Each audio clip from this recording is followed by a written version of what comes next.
everyone. Welcome into Yelling from the Couch. I'm Brent Humphreys, joined by my co-host, Gage Bertovich, and Gordon Chatterton. Not Gates Bertovich, as it likes to translate on these intros here sometimes. Not Gates, Gage. Fresh off of the draft last week, Gage is back. He went to day 2 of the draft. Gage, we put up a vlog yesterday about your draft day experience. Tell us a little bit more about how things went that day, and how was it awesome to be there? It was one of the coolest experiences that you're probably ever going to experience. And I know that I said before, like, oh, this is going to be a one and done thing. There's no way the draft comes back to Pittsburgh, blah, blah, blah. But then they set the attendance record over 3 days of 805,000 people. There were only 2 draft-related arrests the entire weekend, and one was a guy on the subway, the T that we call it, trying to rip the door off while the train was in movement. Very glad I wasn't on that one, but it was very well done. At least for the fan aspect side of things. The businesses around here, like in the strip district, stuff like that, weren't very happy because they weren't getting a lot of traffic because everything was directed to the North Shore. Everything was being pushed down there. You know that your hotels are going to be closest down there. You know where you're going because you have a map only of down there. So I know some businesses got hurt from that. But overall, very fun. I hope it comes back again, but there's no way I could do multiple days. My feet and my back were killing me even before the pick started. It was not fun on that part, but if you have a ticket to the pit, I think you have a seat. So maybe you spend a little bit of money to try to get one of those. But overall, very fun time. And if you haven't checked out the vlog, go check it out. It was put up last night. Yeah, go check out the vlog right here on the channel. Gage had some good stuff from there. Gage, was there a guy that got kicked off of the stage and banned permanently from all NFL events for trying to pick the 67th pick in the draft? Not that I know of, but there should be, because that'd be funny. I didn't know if that was true or not. Dove Keeman or whatever on Twitter put that up earlier, that there was a YouTuber that tried to jump on stage and announce the 67th pick in the draft, and he was banned from the NFL and all future NFL related events. Well, now I gotta find this out. New York Post. Fred Beyer, a popular YouTube personality, was banned indefinitely by the NFL for rushing the stage at the 2026 draft to announce the 67th overall pick during the 3rd round in Pittsburgh. I did not see that, and I wish I did. Man, you must have been out and about during that time or something. I don't know, but I saw that and I thought, oh, Gage must have seen this. I wish I did, because that would have made it a great part of the video. Absolutely. It says here, Beyer, 24, who documented his prank in a 19-minute YouTube video, explained that his plan to crash the draft derived from an encounter with former All-Pro Steelers running back Le'Veon Bell, when Bell, quote-unquote, ducked me in a one-on-one 4 months before the draft. Not too sure how the two are correlated, but apparently he blames it on Le'Veon Bell. Just There's a lot saying of things that can be blamed on Le'Veon. But yeah, that's true. That's true. But interesting stuff from the draft. And the draft is now in the books. The 3-day draft in Pittsburgh. Guys, we're going to go ahead. We're going to talk about our picks that our teams made, which picks we liked the best, which ones we didn't like, and what we thought were some surprises of the draft. Mainly, you know what, I'm going to go ahead and start first before we even do our picks. The biggest surprise to me was Ty Simpson going 13th to the Rams. I didn't see him going that early, and I didn't see him going to the Rams. Stafford still has something left in the tank. You would think they'd maybe get a weapon for him or something, but they go with Ty Simpson. They interview Sean McVay afterwards, and he doesn't seem too thrilled with the pick. That was my most surprising one. Were you guys shocked by that too, like I was? I was. Mhm. I thought he was a day 2 pick. Yeah. I know some mock drafts had him going in round 1, but it definitely wasn't top 15, and it definitely wasn't to the Rams. No, absolutely not. That one shocked me the most out of all the picks, especially in the first round. What pick surprised you all? The 2 actually surprised me. One was Jeremiah Love at 3 going to Arizona.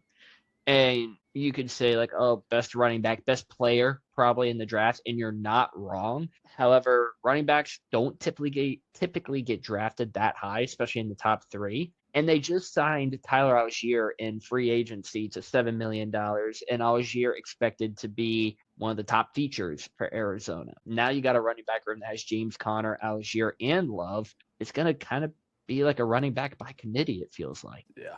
Yeah, I agree. I thought that was a little early for Love, too, especially to the Cardinals. Like, they probably could have used there were some needs in some other places for Arizona. So, yeah, I could see that would be a little surprising pick there. Gordon, what was your most surprising pick? I have a few. I have All a right. couple that shocked the piss out of me. Number 1, David Bailey going to the Jets at number 2. Mm-hmm. I know he's from Texas Tech. Texas Tech had a lot of linemen and linebackers that were good. Yeah. Yes. He wasn't a linebacker. He was an edge. Mm-hmm. But he went in front of Arvell Reese and Sonny Styles. Yeah. And Caleb Downs. Mm-hmm. Caleb Downs was the fourth the Ohio State Buckeye taken. There's 3 taken ahead of him. I could have seen 1. Yeah. But not 3. And he was taken out of the top 10 as well. Even when Dalton came on here, he said the most safest player in the draft is Caleb Downs. To see him drop to 11 is surprising. And he went to the Cowgirls too. I'm actually glad one of my Buckeyes didn't land in New York, but in the Jets. I mean, come on, they're the Jets. Yeah. I was also surprised Carnell Tate was the first Buckeye off the board. Now, what they said was true. He was the safest for who drafted him. He was the safest because it was a need and it was the safest pick. But he wasn't the best Buckeye coming out of Columbus. The best Buckeye coming out of Columbus was Caleb Downs. And I would say number 2 is Sonny Styles. He's a linebacker that can cover. Yeah. But can we also just look at the Dolphins drafting real quick? They moved back from one spot at number 11. They select Caden Proctor, and then they move up from 30 to 27 for a corner. Have they seen their wide receiver room? It's kind of shallow. Just a bit. The whole offensive side right now. Yeah.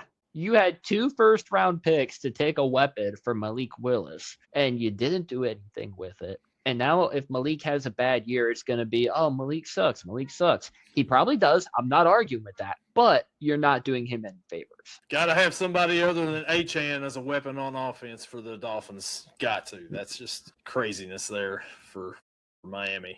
There's a few teams. Like, what are we doing here, you know? Yeah, but the Miami one was the biggest surprise to me. Like I said, 2 first-round picks. You trade back 1 spot. You trade up 3 spots. If you're going to trade up 3 spots, you should take a weapon, especially when there's plenty still on the board. Yeah, right. Gordon, did you have something else? Well, I'm going to say this. I think the biggest steal of the first round, was made by, let me look again. Let me find them. Was made by the Philadelphia Eagles when they traded up for Dallas to get their 20th pick. Oh, man. And no shade thrown on my boy, Carnell Tate, a former Buckeye. But Malachi Lemon dropping to number 20. So, Gordon, you just hit a very sore spot with our boy Gage here. I was going to bring this up in a little bit, but you know who is the very next pick after the Eagles at 20? Pittsburgh Steelers, who were set to pick Lemon. Gage, instead, you get Max, the lineman, Max from Arizona. What do you think about the steal of the first round that Gordon has called it? And I'm probably agreeing with him here. While I do agree, I'm almost glad Pittsburgh didn't take him, because if you just watch his pro day, we were like, oh, he's not giving full effort. What's going on? If you watch his interview up on stage, you can see his ego is 10 times the size of his head. So I almost think that they avoided a George Pickens, Antonio Brown situation to where, the player is probably going to be really good, but they're going to crash out and eventually be traded either for a 3rd-round pick or like a 6th-round pick. I think they got for AB or something stupid like that. Feed it. Yeah, and then you look at who's throwing the ball. I don't know, but I do agree, steal of the draft. But again, I'm happy that he didn't go to Pittsburgh. And I kind of like the pick of Ihenachor, because we need offensive line, and Broderick Jones might be done with football. Had another setback with his neck. And I had a tour in college. You watch some of the film, like there's film against David Bailey? Yeah. To where he locked up Bailey. One-on-ones, there was some chipping help, but it was mainly one-on-one. And Hennicher held his own, didn't give up any sacks that game. I think the kid's going to be decent. I don't think he's a first-round pick. But if he's there for 10 years, who am I to say no? Hey, he's a former soccer and basketball player, so the guy's got some good footwork, right? Yeah. So let's go ahead. Let's get into our picks for our teams, and we'll start out with Pittsburgh. Gage, you've talked about Max. Go ahead, tell us, some of your favorite picks here. What you think Pittsburgh did good in this draft, and maybe a pick that you didn't like from your team. So I will say I don't think there was a lot of good that they did in this draft. No. There was a lot. I mean, I know they started out with 13 picks, and they ended up actually picking 1, 2, 3, 4, 5, 6, 7, 8, 9, 10. So you actually picked a lot more than I thought you would. Like I said, you started out with Hennicher in round 1. I didn't mind that. Then you go and take Bernard out of Bama in round 2, and I'm okay with that. You needed a slot guy to where you could have Pittman and Metcalf on the outsides. You replace Calvin Austin with Bernard, and Bernard, like last year at Bama, only had one drop, had 60 some odd catches. It was like 67, 68 catches, something like that. I'll take that. Guy doesn't drop the ball. I'm not used to that in Pittsburgh, so that's cool. We're going to skip round 3 and save him for the end. The other round 3 picks, Dalen Everett, corner. He seems like he has a little bit of injury history, but if he's able to stay healthy, be a consistent number 3, number 4, that's cool. My favorite pick, top 2 favorite picks, Jennings Dunker, the guy who looks the most Pittsburgh anyone could ever look. He's got the red mullet going. He's got the red facial hair. And this guy, I'm just so excited to see him play. Have you seen the meme of the little guy with the red mullet, like the younger guy? No. He's got like the red mullet, and it's like they show a picture of him and Jennings together, or Ginnings, and he's like, this kid was made to play football for Pittsburgh. He's got a Pittsburgh jersey on. It's an old meme of a little kid with red hair, but it puts him beside him, and it looks just like him. It's great. You have to look it up after a while, but yeah. Oh my God, that's great. But he's probably one of my favorite picks. Just I don't even know if he's going to be a starter, but just the way he looks, I'm good with that. Round 4, Caden, no idea how to pronounce the last name. I know it's not pronounced how it looks, because it looks like wet gen, and I know that's not how that's pronounced. What's so funny? Wet gin. All right, let's just move on. But yeah, round 4 pick used on basically a return specialist. You haven't had a good return game really in a couple years. Calvin Austin gave a few sparks. Deontay Johnson gave a few sparks. But outside of that, it's really been nothing. So you use a round 4 guy, or a round 4 pick on a guy who probably would have went as a UDFA or 7th round pick. Round 5, Nowakowski, fullback tight end. That's cool. You use him. You replace Connor Hayward, and he could still be your tush-push guy if you want him to be. Okay, cool. Round 6, defensive end, Gabriel Rubio. I don't think this guy's actually played football before, because I could not find much about him at all, besides for he was on the team, I think. Yeah, did not like that pick. And at round 7, you have 2. You got the safety, Robert Spears Jennings. Okay, more defensive back depth. Round 7, it is what it is. But then you take the wide receiver running back, Christian McCaffrey comparison out of Navy, Eli Heidenreich, the Pittsburgh native. I love that pick. Him and Dunker are my 2 favorite picks. I may be a little bit biased towards Heidenreich, but I love it. And his being there on day 3, coming out, getting his draft moment was special. So overall, probably a B- grade. And you want to talk about my least favorite pick? Let's go back to round 3, shall we? Guy may be the starting quarterback this year. Don't really know. But Drew Aller from Penn State. Screw Penn State. Screw that pick. I was working a baseball game for college around here. when that pick came across. And I'm so happy that my headset was muted and what I said did not come over the live stream because it would not have been good. Don't you wish you were there live for that pick? Nope. Especially that. Nope. Like, I know it was round 3. We left a little bit, sooner than round 3. Yeah.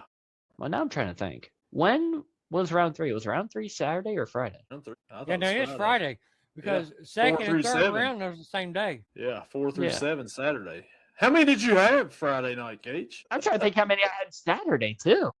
I'll tell you what. I forgot all about the Drew Aller pick. Ridiculously crazy. 4 cents for, admittedly, a tall Bud Light. It's tall or shorter than this bottle. Maybe like here, that's how tall the can was. Yet not worth $22. And a water being $4. Come on. I would have had to do Pat McAfee's $1 million kick in order to afford more. So that's Pittsburgh's draft right there. Yeah. Like the Drew Aller pick there myself. Actually, to be serious though, the best part of it was Heidenreich being there on the 7th round and coming out. You could see the emotion he had on his face, all in his Navy suit coming out there. What an awesome moment that was for that kid, a Pittsburgh kid, to be drafted by the hometown team. Just a feel-good moment of the draft right there. Really, really like that, even though it is Pittsburgh. They also gave a mini camp invite to his Navy counterpart, Alex Tuska, so they could be all the same team again. That's awesome. That's an awesome story right there for him. Best of luck to him. Hope he does well. Yeah. Now, as far as the rest of them, Gordon, let's go to your team here. Let's talk about Green Bay Packers and their draft picks, and they lead it off in the 2nd round by going defense, cornerback, as they get Brandon Sissy from South Carolina. I know that's not how you pronounce it, but you go ahead, tell us about your picks, and tell us who your favorite pick was and what you didn't like about the Packers. Okay, are you talking about Brandon Cisse Hurd? Yeah. Anyways, yeah, in the 2nd round, they drafted Brandon Cisse because they've got this thing about the bigger corners. It's never failed them very well. I mean, come on, they had Kevin King, and I mean, he sucked canal water. And then they rolled right around, and then the 2nd round they got defensive tackle out of Mizzou, Chris McCullen or McClellan. McClellan, whatever.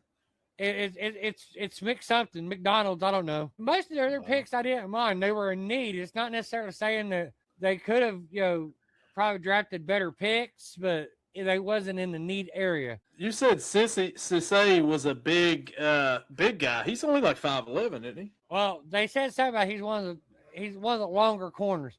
I'd say it's Gotcha. probably his arms. Gotcha. Wingspan. Yeah.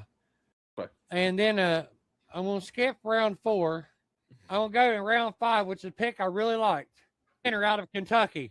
Jagger Burton. Jagger Burton. Needed a little Jagger. And, little Mick. Yeah. Well, actually, bigger Mick, but anyways.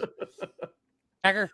But I like him because he's versatile. He played center and he played guard in college. If you're going to be an offensive lineman in Green Bay, you better be able to play all 5 positions. He's already got a head start on it. Yep. He's got a head start on it. And I like that. But to me, I mean, when I watched his tape, one of the biggest steals in the draft was what come in for my team coming round 6. The second, they moved up.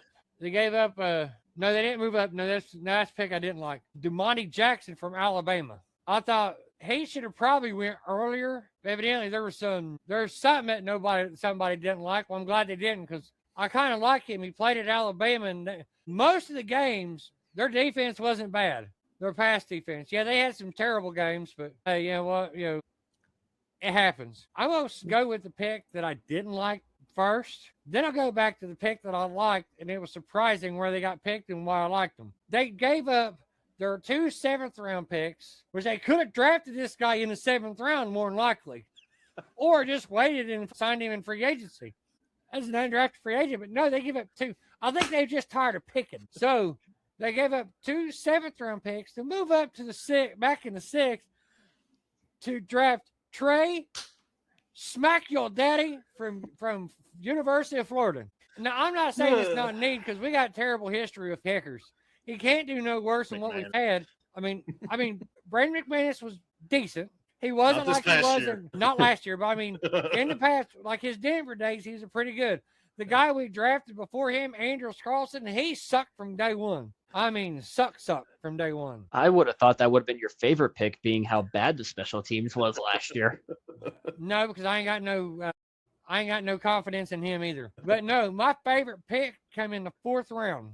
We didn't have a 1st round pick, so it had to be something else. One I didn't see coming. I thought he'd be going in the 2nd round because he got a lot of pressure, even on Fernando, Jesus, Alejandro Mendoza when they played him. Danny Dennis Sutton, edge rusher from Penn State. I know you don't like Penn State. I'm not the biggest fan either. My wife, she was a Penn State fan last year. It's her 2nd favorite team now. She's more of an Ohio State fan because of me. But when I watched that game, he harassed the dog piss out of Mendoza. And now he's on the other side from another Penn State alum, Micah Parsons. So I've got 2 Penn State edge rushers. They say he's going to be rotational. I say it'll start off that way, and I'm going to say by week 7, he's going to be the starter, and Lucas Van Ness is going to be the rotational piece, like he was the past couple of years. I mean, you spend a 1st-round pick on him, and he still ain't good enough to start.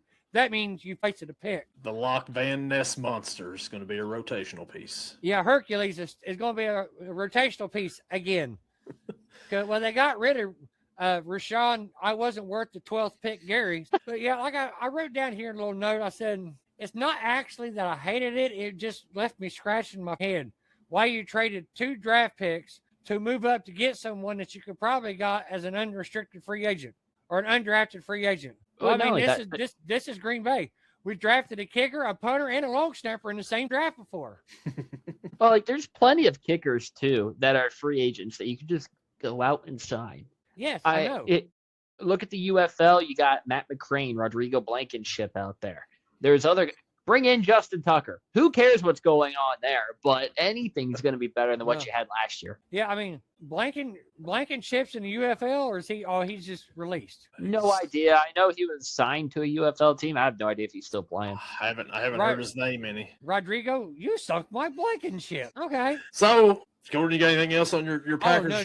No. All right, so now that'll go into Cincinnati's draft picks, and so the first pick that they had was in the 2nd round because they traded their 1st-round pick to the Giants, and the Giants used that on an offensive lineman, I believe. That went in front of Monroe Freeling, which is really shocking. Yeah, and Caleb Downs. So, yeah. Anyways, so the Bengals get their first pick in the 2nd round at pick number 41, and they go back to Texas A&M for the 2nd year in a row and draft defensive end Cassius Howell. Last year, we talked on here, I did not like the Shamar Stewart pick for good reason because he had 4 sacks I think it was his career at Texas A&M. Am I right, or was it just that 1 year? I think it was his career.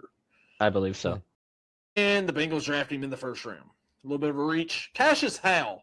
I like this one a little bit better. He had 11.5 sacks last year alone for Texas A&M. I'm hoping he's more closer to Myles Garrett than he is, Shamar Stewart as far as Texas A&M alums are.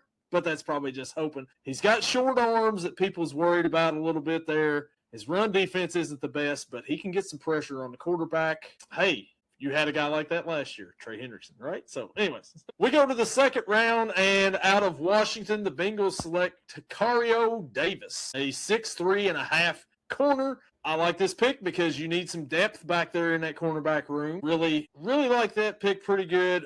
He's got some good speed for his size. He's a long guy. He can guard some of the bigger receivers. I like it for the Bengals. Then they go in the 4th round. They pick Connor Lew, center from Auburn.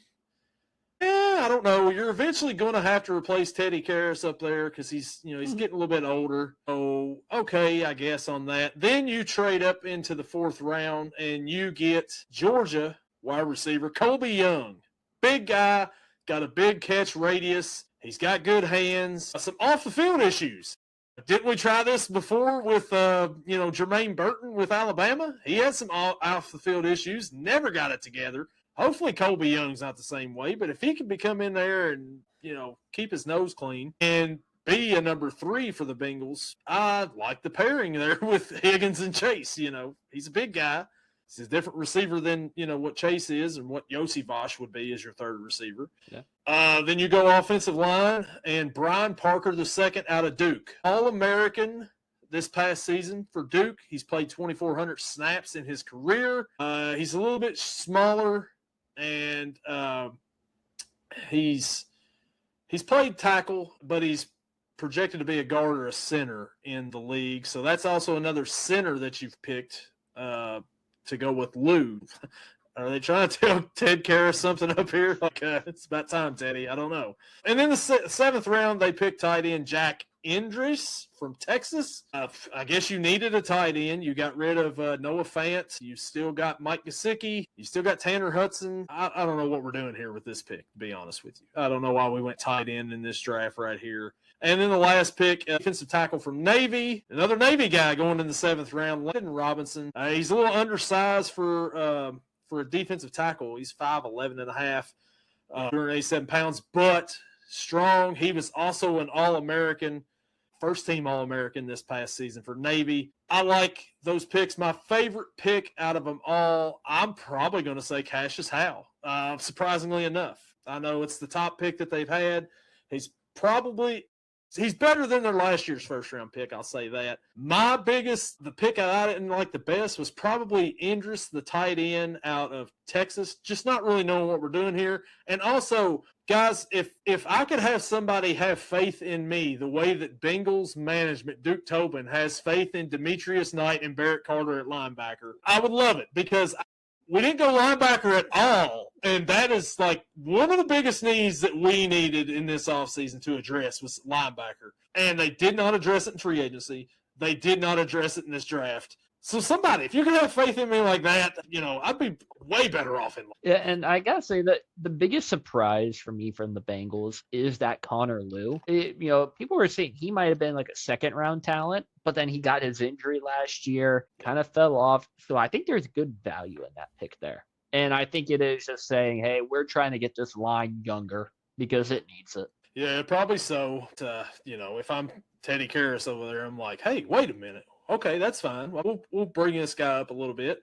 And then you go and you draft another one a couple rounds later. You're like, wait a minute. But yeah, so. And sticking with the draft here, can I go over something that doesn't surprise me? How about we look at the Browns draft class? They take Casey Concepcion in round 1. And then they take the guy that I wanted Pittsburgh to take in round 2. They take Denzel Boston. And then you go safety, you go offensive tackle, you go center. They drafted Justin Jefferson, linebacker out of Alabama. I think they got the wrong guy there. And then in round 6, let's keep the quarterback carousel going. Why don't we? And let's take Taylon Green from Arkansas, because we don't have enough quarterbacks already. We totally don't have Deshaun Watson, who has a horrible contract, or Shador Sanders and Dylan Gabriel that we drafted last year. No. Yeah, the Browns, that should have been like the last thing they picked was a quarterback. They also got Spencer Fano, the offensive tackle from Utah. Yes. They got him in the first round as well. Picked from Kansas City there. I like the Browns. I mean, the Browns, I don't think did a bad draft until that 6th round. It's kind of like, what do we do?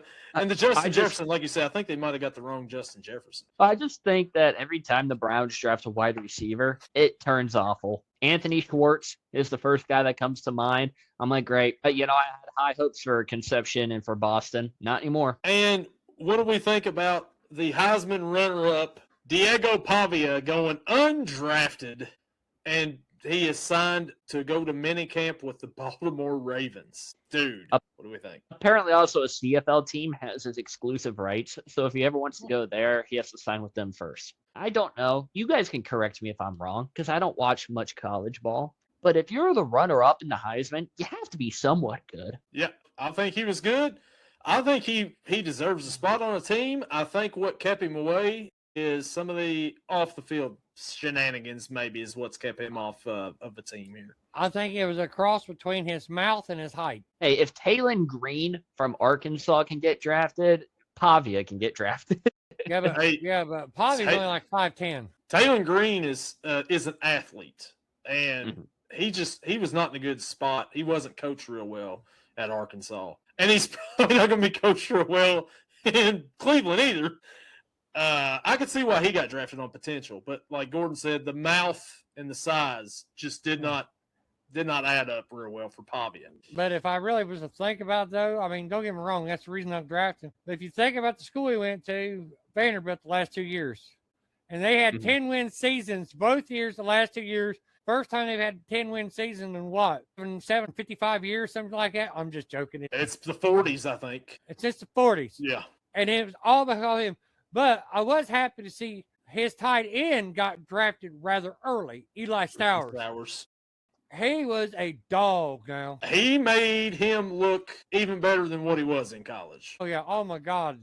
Eli Stowers he's a stud. Yeah, we talked about him on the college podcast several times. Oh, yeah. last year. Oh, hell yeah, we did. But yeah.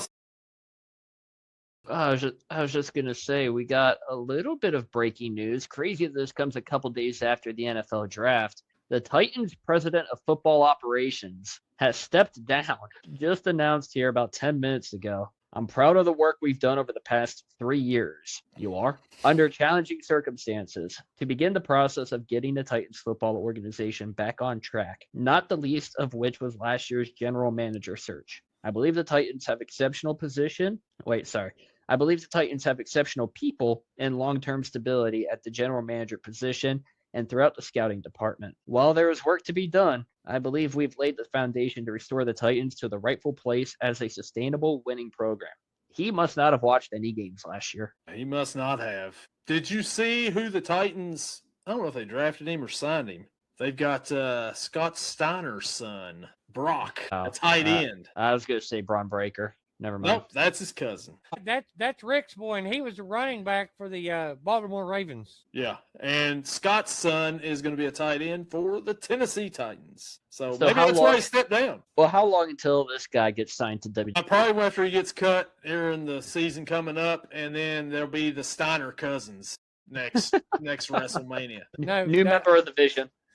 President of football operations probably afraid that he's going to look at his daughters and say, I'm their big bad booty daddy. Holla, if you hear me, man. So there's the draft right there. Oh, a little more NFL news before we hit the UFL here, Gage. The Steelers place a UFA tender on Aaron Rodgers, meaning that if he goes and signs somewhere else, they get a compensatory pick in next year's draft. What do you think, Gage? What if he just doesn't sign? Like, what if he just doesn't play? You just placed the tender on him. I think the tender is what, $15 million, I believe. Does that mean he's coming back? I don't know. I don't know. I don't know what that means. I read somewhere that if he's not signed by July 22nd or the beginning of Steelers training camp, something happens. I don't know. I also know that they have like exclusive rights or whatever to match any offer that Rodgers gets from a team. That's what it is. By July 22nd. But if he does come back, you now have 4 quarterbacks on that roster. You got Rodgers, who's going to be your number 1. No doubts about it. And then you got to decide, what do you do with Mason Rudolph, Will Howard, and Drew Aller? You figure you're going to have a number 2, obviously. You're going to have the emergency guy. Are you going to have one on the practice squad? Or are you going to go and trade Mason Rudolph to a team that needs a quarterback? Trade him to Miami. I would trade the red-nosed reindeer. Trade him to Cleveland. He ain't going to Cleveland. They need another quarterback. He wouldn't go to Cleveland if they had no quarterbacks. Miles Garrett's still there.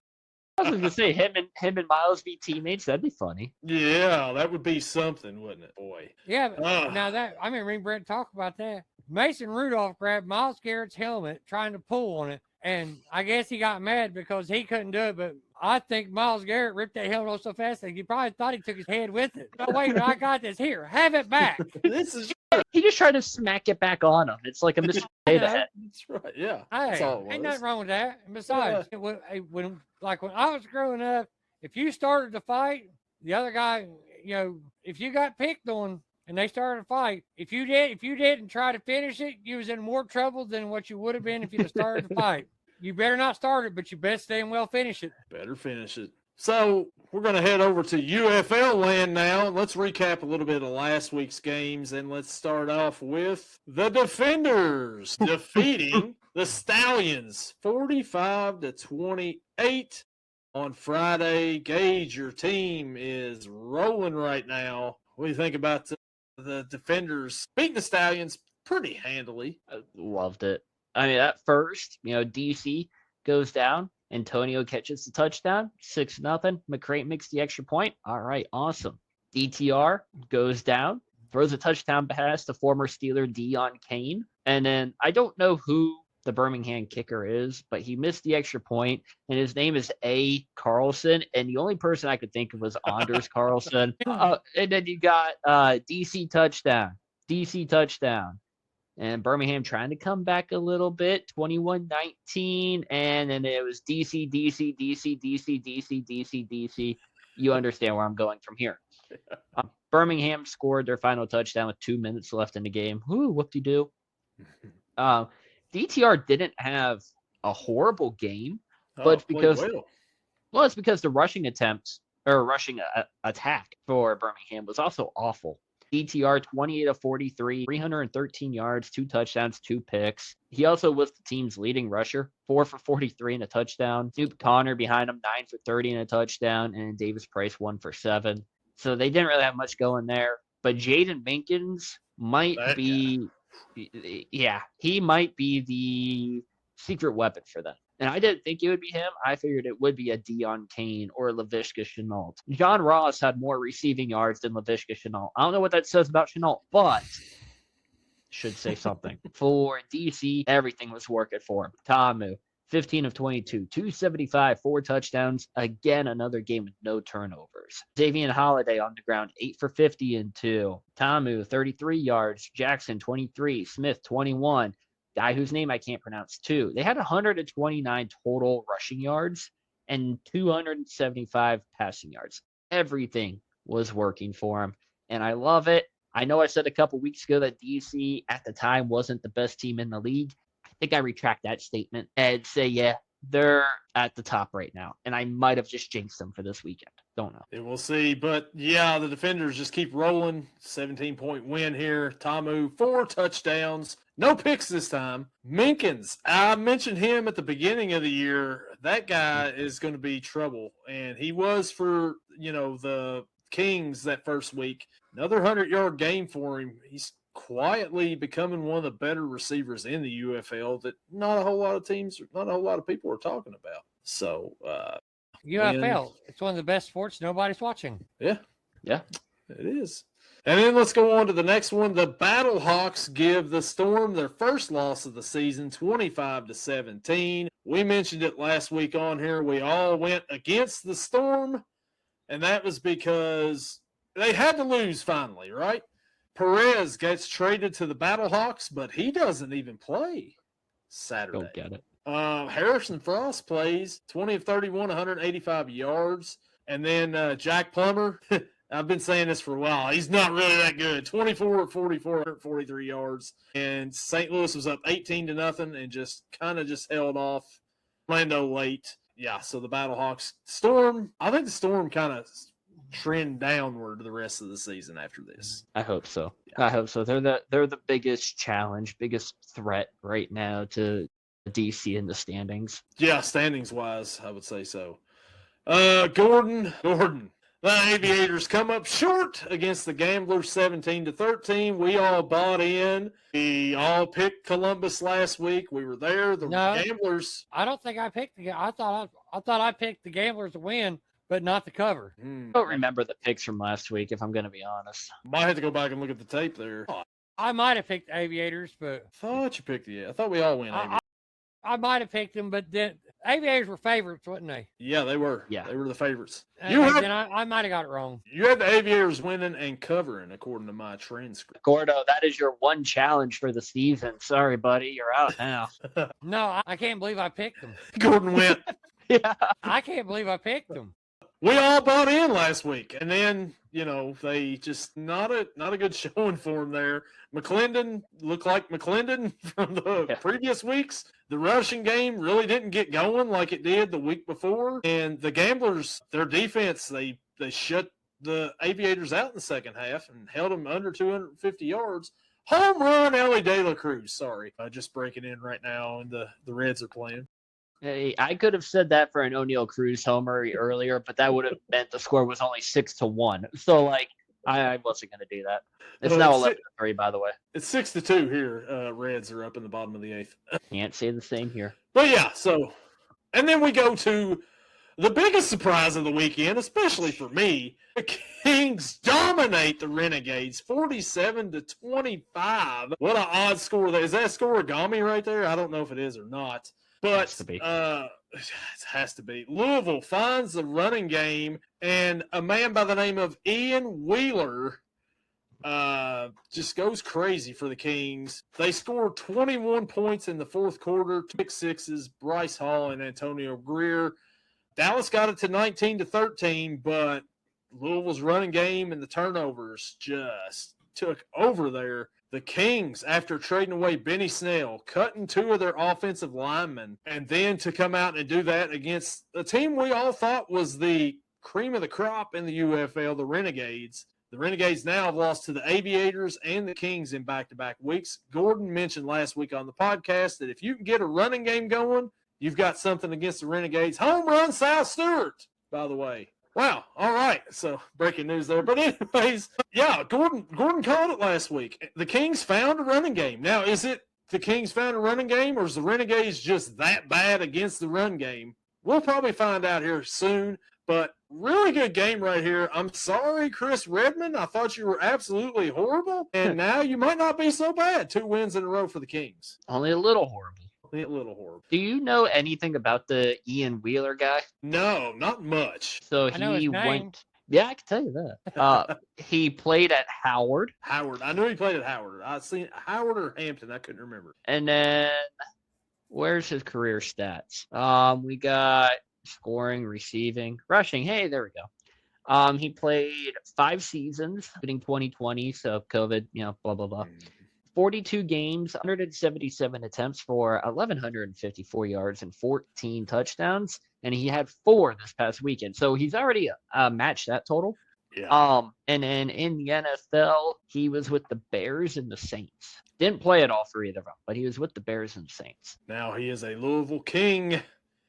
And I think he's got the starting job locked up for here on it. Apparently, if you just Google Ian Wheeler college stats, there's an Ian Wheeler punter that went to Oregon from 2014 to 2016, and I was very confused. No, punter turned running back. Oregon punter just went crazy.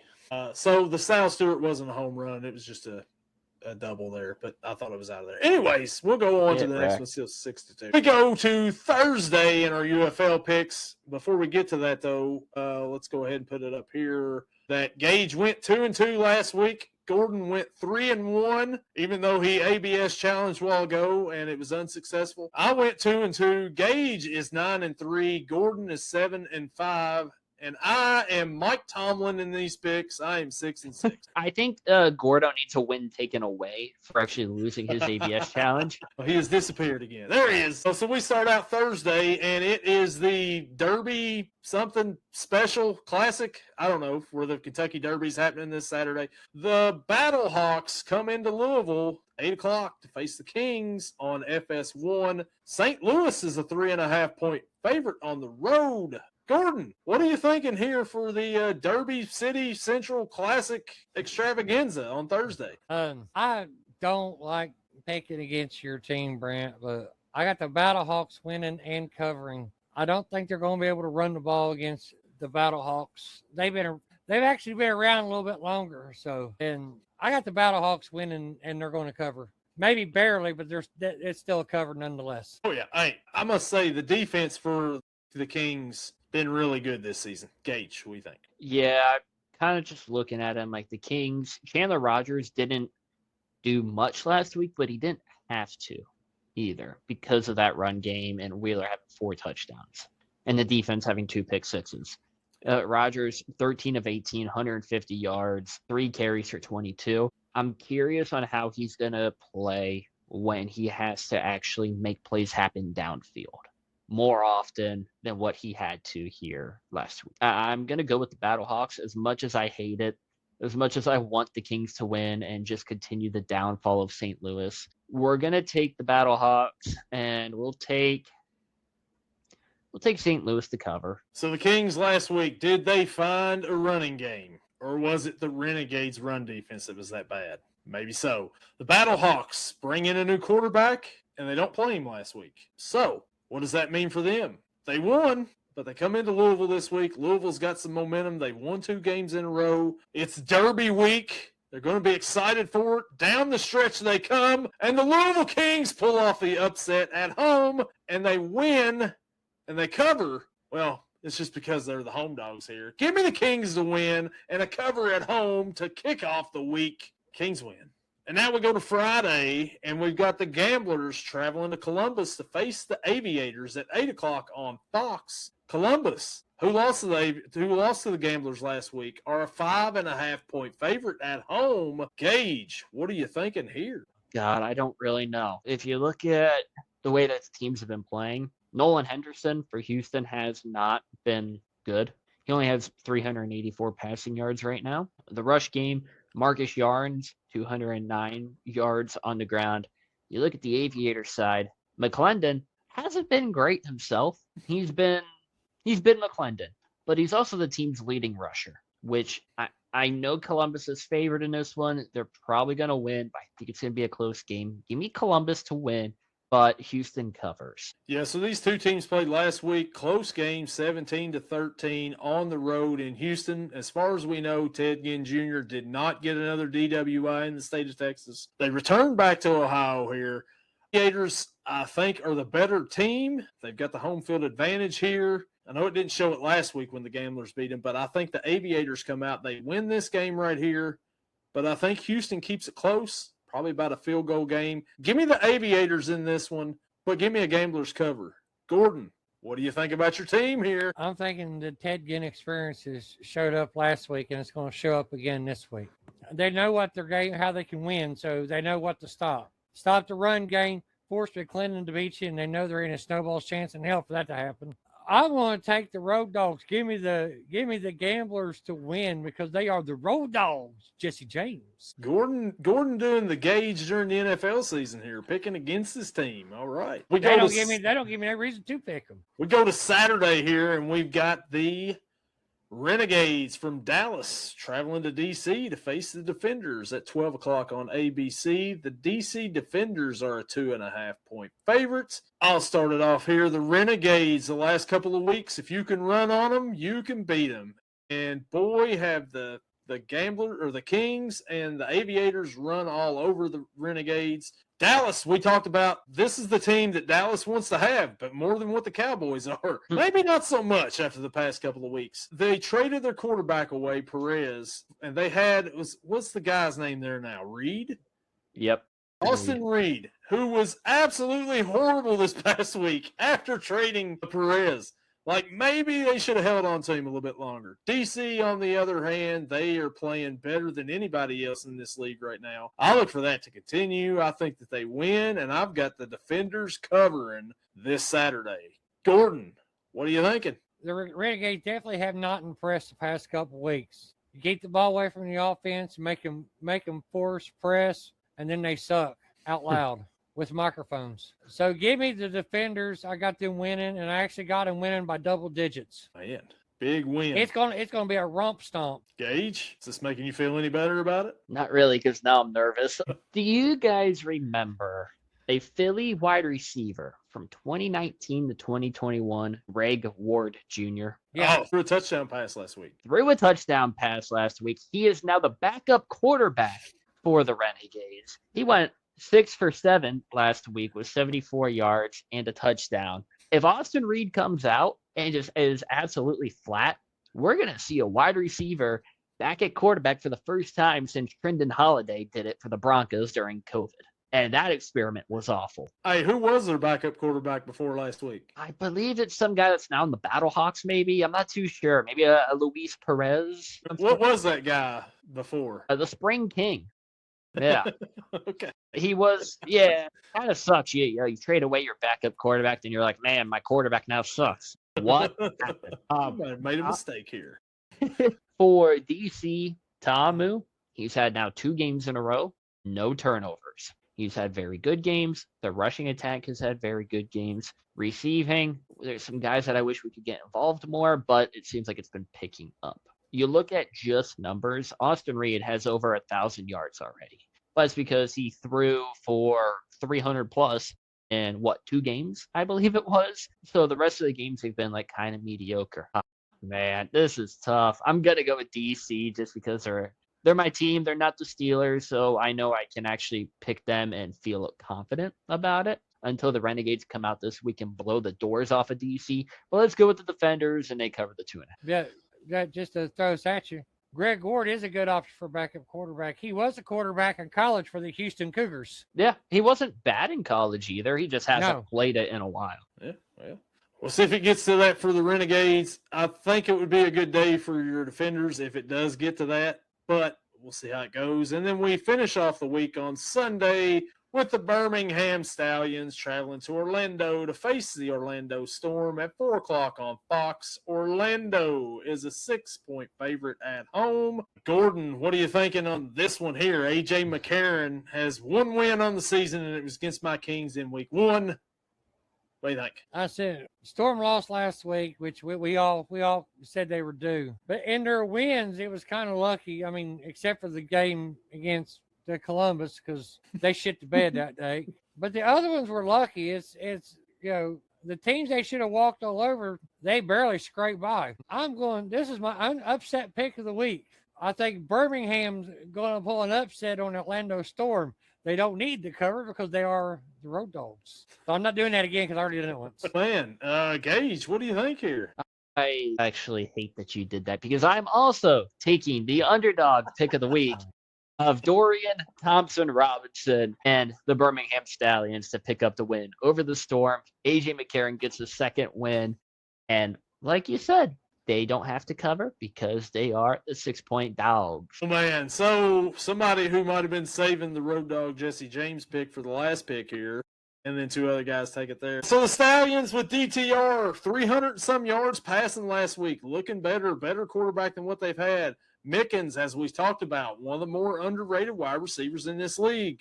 With that being said, because you guys both went Stallions, I'm just going to go Storm just to be different here. That way we're all not picking the dogs here. Give me the Storm to win this game and give me a Stallions cover. So go Orlando, I guess. That's insane that we all did that. That's crazy. So we've done that before. Yeah, we have done that before. Saving the graphics, as they say on game day. So that's all of our UFL football picks there. Now let's go to a little bit more news. 3 WWE wrestlers were released this past Friday, Black Friday in the WWE. Names like Aleister Black, Lena Vega, the whole Wyatt Six, Apollo. I didn't even know he was still with the company. Yeah, me either.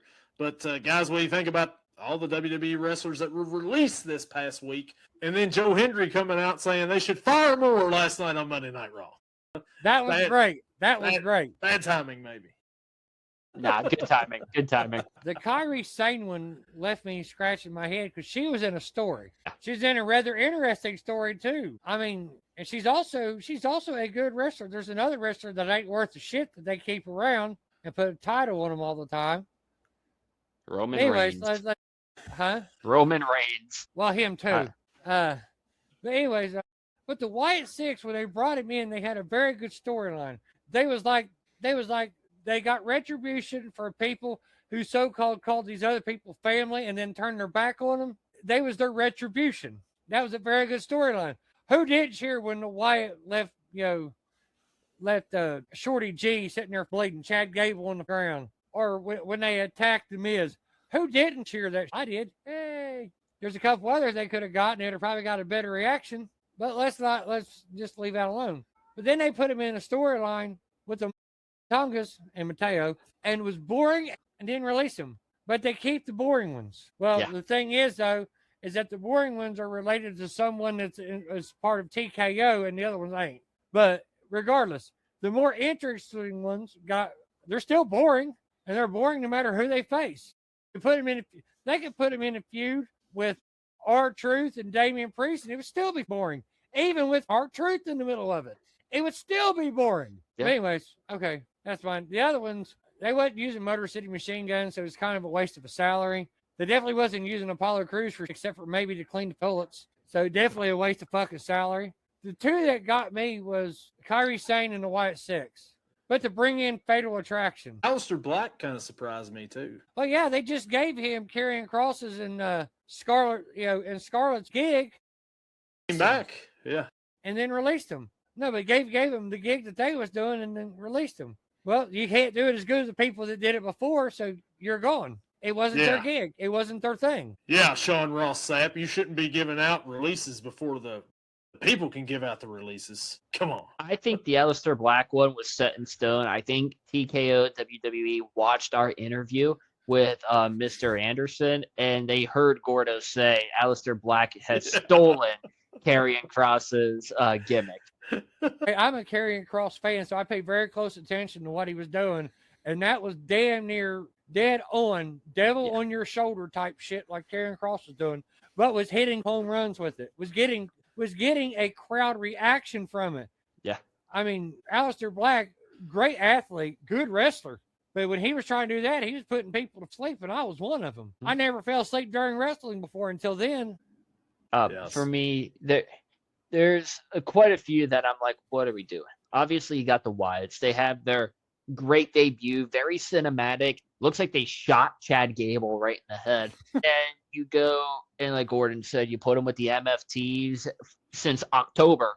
Since October. Like, it's not their fault that people are bored of them now. Ooh, the MFTs got the lantern. Oh, we gave it back to the Wyatts. Oh, now they're gone. Like, what are we doing? It feels like WWE, and this is even before TKO, can never get a horror villain gimmick right. They did one. Other than the Undertaker. Undertaker was just iconic. Bray Wyatt as the Fiend. That's who I was gonna say was like, you had the Undertaker, you had the Boogeyman a little bit, but he was more of like a mid card. You didn't expect him to be at the top. Kane. And then Kane as well. And after that, you have Bray Wyatt. He's great in the Wyatt family. You release him after the whole Fiend. You release him, you bring him back, he dies. Okay, well, you can't do anything about that. And then you get the Wyatt Six in here, who they have no traction, really. After their debut, there's really nothing going on with them. You put Uncle Howdy with Bray. He's there for the match against LA Knight when it was the glow-in-the-dark one or whatever the heck they called that match. And then it's like he almost didn't wrestle again until here a couple weeks ago. Karrion Kross is another one. Scary gimmick, release him. Aleister Black, release him. Bring him back, release him again. Well, I don't know what the difficult part about this is with them and getting a horror character type. You got the Demon, Finn Balor, who just wrestled again on Mania, picked up the win. That's great. It's the first time we've seen him in 3 years. Hey, you're talking about a demon type character or a horror character. Don't forget, we have very scary, very evil, very nice Danhausen, okay? You are right. I'm afraid he'll curse me for forgetting about him. Yeah. Yeah. Don't let him see that part right there. You'll be cursed. But you got that, and then the Motor City Machine Guns is another one that just irritates me. I was so happy when they debuted on a random SmackDown out of nowhere back. Was it last year? Last year. Didn't they win the titles too? Yeah, they won the titles on their debut.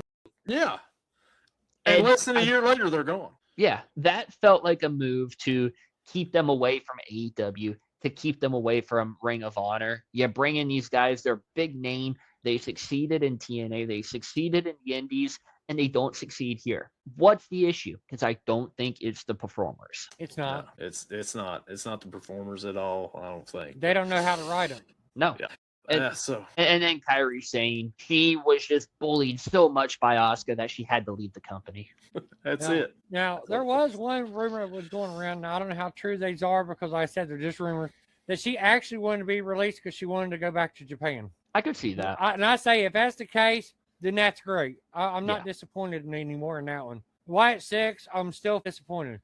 Because like I said, you got them stuck in that feud with the MFTs, the Tongas, and Mateo. And I said you can't blame him, and it's boring. Look, you all were talking earlier about like people being misused and everything. The guy who hasn't been on TV for a while, didn't you know he was still with the company? Apollo Crews. Have you seen him before he got to WWF and the way he was moving around then? He was like, I forgot what his name was, something Nation back in the Indies. The guy was doing flips and all kinds of stuff, like insane. Never got to show any of that in the WWE. Yeah. Well, they didn't. Well, the big names didn't want to be showed up. Yeah, That's and- a lot. Has a lot to do with it. Yeah, it's true. But, you know, he had so much potential there. And I think once he goes back out somewhere else, he's probably going to make a name for himself in a different company. Yeah, and then you keep other people like a Shinsuke Nakamura, who has not been used right here in a while. No, he's You awesome. Oh, yeah, I love Shinsuke, but you haven't been using him. Why keep him there? You haven't been really using Otis and Tozawa real good. Why are they still there? I love them, but if you're going to salary dump, maybe they're a team you salary dump. Let Otis go join Tucker and whatever the heck he's doing now. I have no idea. I haven't touched my ShopRite. I hope that's true. I Sure. doubt it, but you know. That would be funny. And then real quick, throwback to the vlog. Brent, I told you this over the weekend. I put out on my Instagram story a picture of the NFL draft and said NFL draft ... we're here. Just like Bray Wyatt used to do and be like, Cleveland, we're here, or wherever they were. And then 2 hours later, if that, maybe 3, pushing it, the Wyatt 6 gets released. I'm like, this is my fault. Like, I can't believe I just did this to them. So what you're telling me is that you're responsible for the Wyatt Sixes getting released, and Gordon's responsible for Aleister Black and Zelina Vega getting released because of things that you said that were around this podcast, right? I guess nothing. That's, I'm sure there's probably going to be more coming. I mean, I'm sure they're going to have a few more here and there that's going to get cut. Big ones always happen a little bit after Mania. We'll see how it goes. Simon We'll says catch you freeze. all next week on Yelling from the Couch. Later. Say